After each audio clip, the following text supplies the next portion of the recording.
നമസ്കാരം.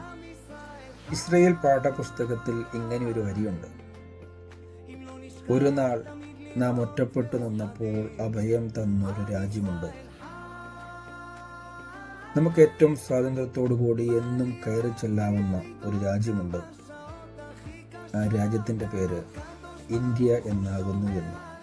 ഇന്ത്യയോട് യുദ്ധം ചെയ്യേണ്ടി വരുന്ന രാജ്യങ്ങൾക്ക് ഇസ്രയേൽ നൽകുന്ന മുന്നറിയിപ്പ് ആദ്യം ഇസ്രയേലിനോട് യുദ്ധം ചെയ്ത് ജയിക്കുക എന്നുള്ളതാണ് എന്നതും ഇസ്രയേലിൻ്റെ 78ാമത് സ്വാതന്ത്ര്യദിനത്തിൻ്റെ ആഘോഷങ്ങളിൽ ഒരു ഇന്ത്യക്കാരൻ എന്ന രീതിയിൽ അഭിമാനത്തോടു കൂടി ഓർക്കുന്നു.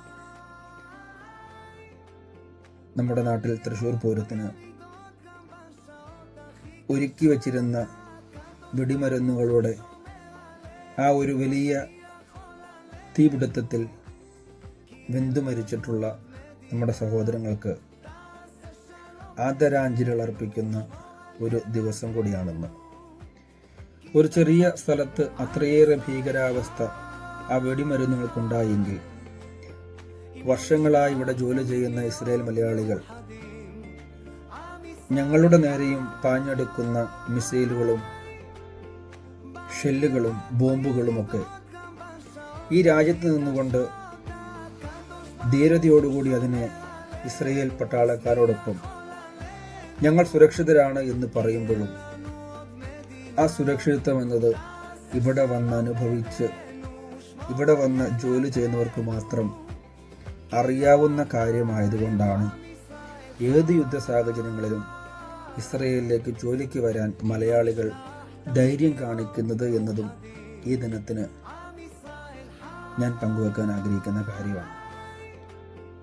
ഒരു കുഞ്ഞു രാജ്യത്തെ സംരക്ഷിക്കുവാൻ ആ രാജ്യം ഒറ്റക്കെട്ടായി നിന്നുകൊണ്ട് ഇത്രയേറെ ശ്രമിക്കുന്നുവെങ്കിൽ നാം പഠിക്കേണ്ട പാഠം അത് തന്നെയാണ്.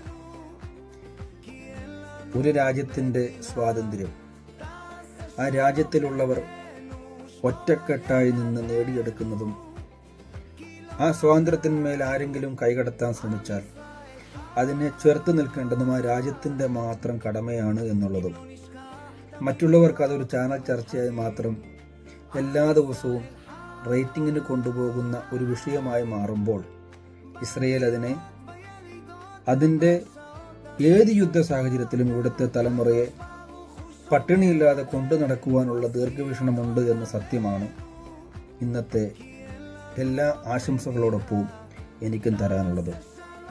ഒരു ഭാരതീയൻ ഇസ്രയേലിൽ ജോലി ചെയ്യുമ്പോൾ ഇന്ന് ഇസ്രയേലിൻ്റെ സ്വാതന്ത്ര്യത്തിൻ്റെ 78ാം വർഷം ആഘോഷിക്കുമ്പോൾ എല്ലാവരോടൊപ്പം ഞാനും അഭിമാനിക്കുന്നു.